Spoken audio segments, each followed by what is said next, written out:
አደራ ድራማ ክፍል 35 ተለቀቀ። ሰላም ጤና ይስጥልኝ ውድና የተከበራችሁ አድማጭ ተመልካች ቤተሰብ እንደምን አላችሁ?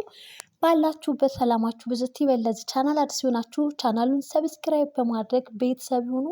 ነባሮች ላይክ እና ሼር እያደረጋችሁ አበረታቱኝ። አደራ ድራማ በባለፈው ክፍል እንዳየነውና እንደተመለከትነው ዳጊ ከቤት እንግዲህ ቢላዋ ይዞ በኃይሉን ፍለጋ ነበር የወጣው ማለት ነው። እንደፈለገውም እንግዲህ በኃይሉ ጋር መንገድ ላይ ተገናኝተዋል ማለት ነው። እናም እንግዲህ አላስፈላጊ የሆነ ሰጥ አገባ ውስጥም እንግዲህ ገብተዋል ማለት ነው። እናትና ልጅ ብሌንና ወይዘሮ ገነት ከኋላ ኋላ ሲከተሉትም ነበር እየተሯሯጡ። ዳግም ከባህሉ ጋር ተፋጧል። ቢላውን ደቅኖ አንተ ጨካኝ፣ አንተ አረመኔ፣ ከእናቴ የነጠልከኝ አንተ ነህ እኮ እያለ በቢላ እንግዲህ እገልሃለሁ ብሎም እያስፈራራው ነበር።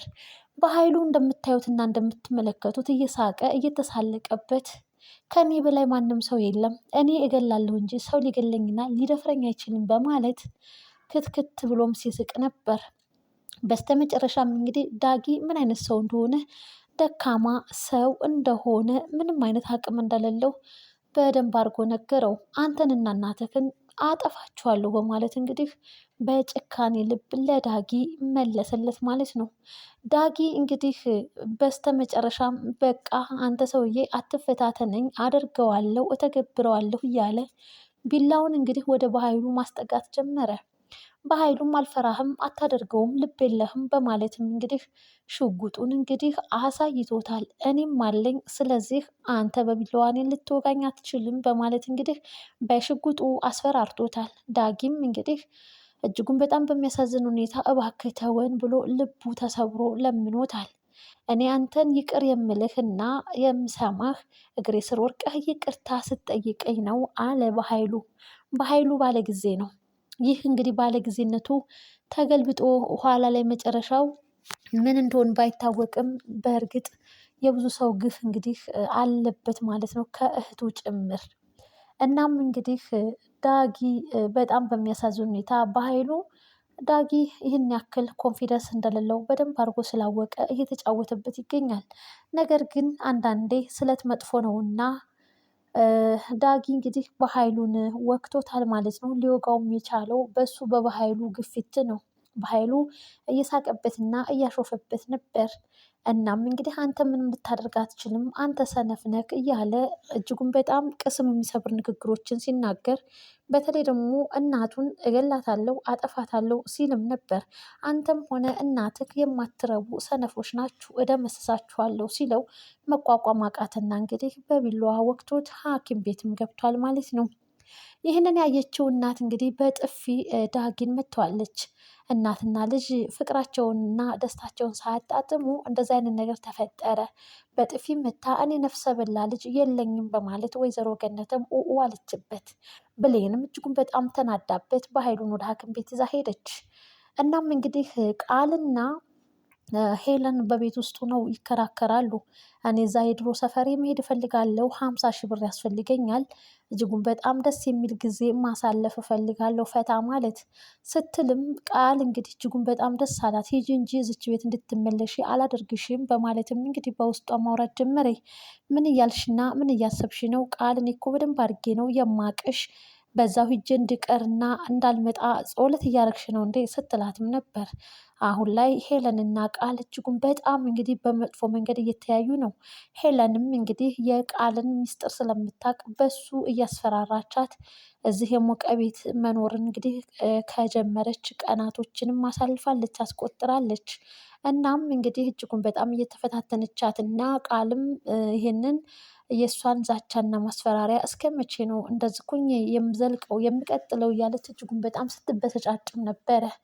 እናም እንግዲህ አሁን ብር ፈልጋለሁ 50 ሺህ ብር ስትላት እኔ ምንም አይነት ብር የለኝም፣ ሲቀጥል ደግሞ 50 ሺህ ብር ከየት አምጥቼ ነው የምሰጥሽ ስትልም እናቴ ናት እያልሽ እንግዲህ ከምታጃጃት ከሰላም ነዋ ብሩን የምፈልገው ስትልም ትመልስላታለች። አሁን ላይ በብሌንን ስላስከፋኋት ተቀይማኛለች እማዬ፣ እናም ጥሩ ነገር ልታሳየኝም ልትሰጠኝም አትችልም ስትልም አያገባኝም ከየትም አምጪ ካለብለዛ ግን ሚስጥርሽን ለሰላም እነግራታለሁ ስትል እንግዲህ ይህንን ስልችት ያላትን ንግግርና ማስፈራሪያ ቃል በተደጋጋሚ እየሰማች ትገኛለች።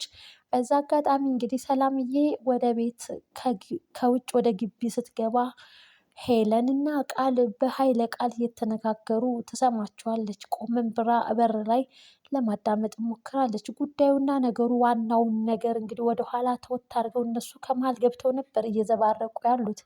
መስማት ያለባት ቀርቶ መስማት የሌለባትን እንግዲህ ሰላምዬ ሰምታለች ማለት ነው።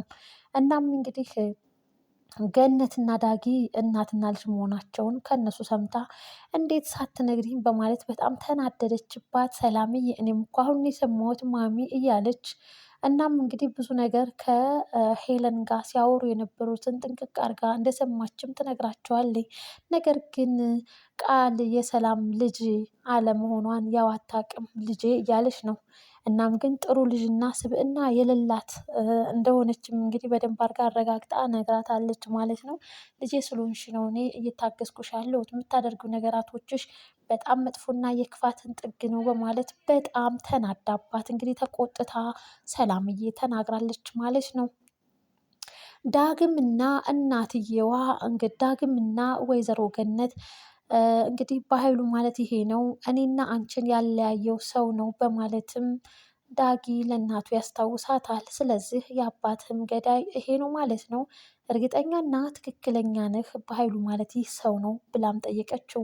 አዎ ሌላ ተጨማሪ ችግር አለ እንዴ ብሎ ዳጊ ሲጠይቃት አሁን ብነግረው ይህንን ነገር ስለ አባቱ ጉዳይማ እንግዲህ ጥሩ ነገር አይመጣም በማለት እንግዲህ ደብቀዋለች ማለት ነው። እንግዲህ ወደ ቤት ተያይዘው ሂደው ጥሩ ጊዜ እናትና ልጅ ይህን ያክል ባይባልም እንግዲህ ጥሩ ጊዜ አሳልፈዋል። ምግብ ሰርቼ እኔ ነኝ ማበላሽ እያለ በአንድ ጠረጴዛ ላይ ቁጭ ብለው እንግዲህ ሽንኩርትም እየከተፈ ዳጊ ለእናቱ ምግብ ሰርቶ ሊያበላ ተመልክተናል ማለት ነው። ሆኖም እንግዲህ ገደምን ብሎ ረጅም ሰዓት ተኝቶ ነበርና አሁን ላይ ወደ ብሌንም መሄድ አለብኝ በማለት ብሌንን ሳላያት አላድርም፣ ይቅርታ ሳልጠይቃት ተቀይማኛለች ብሎ እንግዲህ ክንፍ እያለ ወደ ቤቱ ይሄዳል ማለት ነው። ብሌንም እንግዲህ ቀደም ብላ እንደምታመሽና ምሽት እንደምትገባ በኃይሉም ደግሞ ይህን ያክል ጉዳት ብዙም አስከፊ ነገር አልደረሰበትም ጫርን የተደረገው ብላም እንግዲህ በሕክምና የተረጋገጠውን ውጤትም ተናግራለች ማለት ነው። ለሰላምዬም እንግዲህ ከነ ቃልን እየተቆጣቻት ባለበት ታይም ምንድን ነው ሚስጥር ለን የምትነግሪ ብላ እንግዲህ ሄለንን ስትጠይቃት ሄለን አይ ሰላምዬ እያለች እንግዲህ በመሀል ስልክ ተደውሎ አስቋርጧታል ማለት ነው። ሰላም ወደ ሐኪም ቤት ስትተካ ብሌን ወደ ቤት ተመልሳ ከዳጊ ጋር ተገናኝተዋል።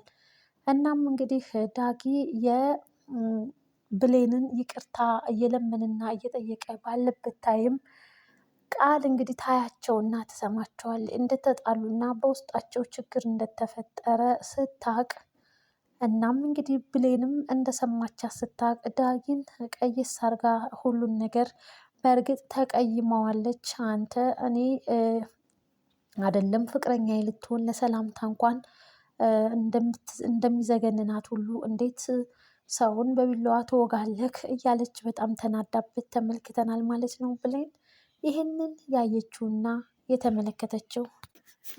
ያየችውና የተመለከተችው ቃል አሃ ተጣልተዋል ማለት ነው ብላ ነገሩን ለማባባስ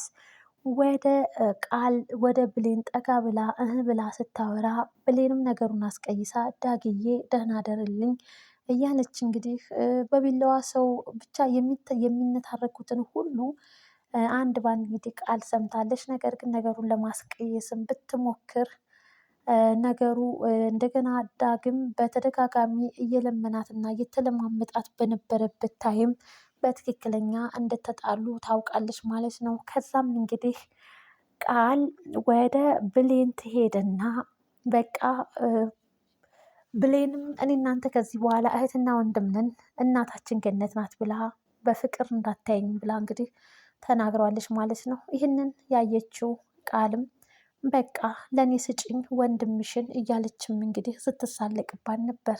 በጣም ነው ሊያይሽ ይጠላሻል አይወድሽም ብላ አመናጭቃ ብሌንም ትመልስላታለች። ባይወደኝ ነው እንዴ ከንፈሬን ግጥም አድርጎ የሳመኝ በባለፈው ግጥም አድርጎ እኮ ስሞኛል ብላ ስትነግራት መቋቋም አቃታት። በጣም ተናደደች። በሩጫ ወደ ዳጊ ክላስም ሄደች።